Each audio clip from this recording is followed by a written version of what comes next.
Hero of Ages is the third and final book in the Mistborn trilogy. One of the things I love about this book is that it is the ending.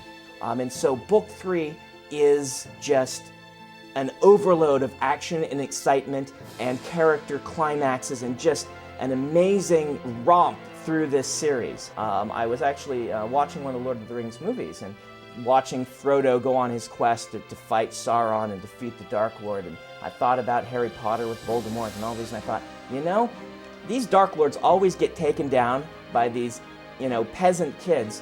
What happens if the Dark Lord wins? What happens if the peasant hero loses? And I began to think of this story where, there had been this young hero who'd gathered an unlikely band of followers and they'd gone traipsing off on a quest to defeat the great evil, and they lost.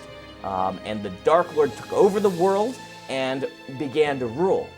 The other seed for this story was my love of the heist genre. You've got a gang of specialists who can each do something really unique, and they get together and try and pull off something impossible.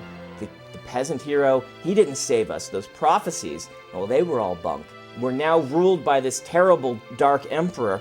Let's do this our way. Let's rob the guy silly, bribe his armies away from him, and overthrow the empire. Great thing about book 3 is we introduce a completely new magic system. Each book has had their own. We start talking about hemalurgy and the Steel Inquisitors and where they come from, and a lot of the origins of things that people have been wondering about since book 1. After Hero of Ages,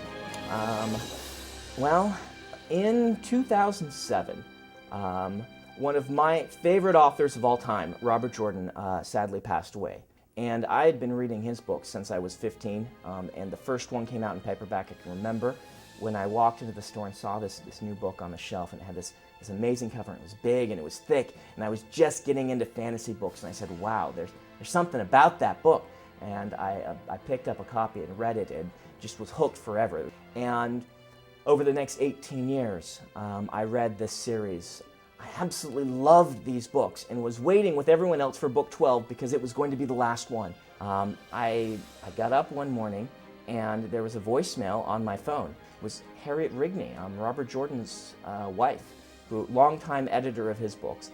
And lo and behold, she wanted me to complete the 12th book of The Wheel of Time. It's going to be a big, great book. And he actually wrote most of the last portion himself. But I'm working on putting together all the notes. 12 books worth of material, 11 books and 1 prequel's worth of material, pushing toward this last one. And all of that weight is kind of like a mountain pushing forward what's going to happen. And he was so good at foreshadowing and so good at plotting that it's all there, even in the things that aren't there specifically in the outline. And so people ask me, how much of this book is yours? How much of it is Robert Jordan's? And my answer is, well, it's all Robert Jordan's.